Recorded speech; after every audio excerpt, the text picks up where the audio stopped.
হচ্ছে বারান্দা, সামনে হচ্ছে এটা হচ্ছে রাস্তা রাধানগরের। এই রাস্তা থেকে হচ্ছে আমরা শহরে যেতে পারবো। এদিকে খোলামেলা গাছ টাছ আছে, এদিকে হচ্ছে মাস্টার বেড।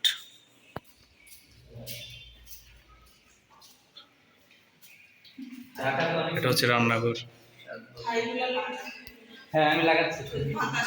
এটা হচ্ছে আর একটা রুম।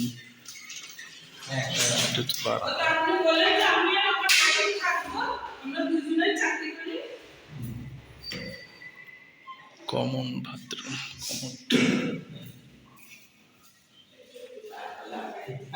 আমি লাগাচ্ছি।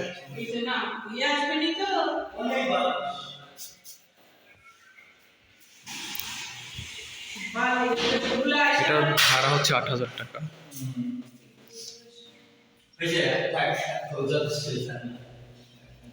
তাহলে গিয়ে আর কথা বললেন।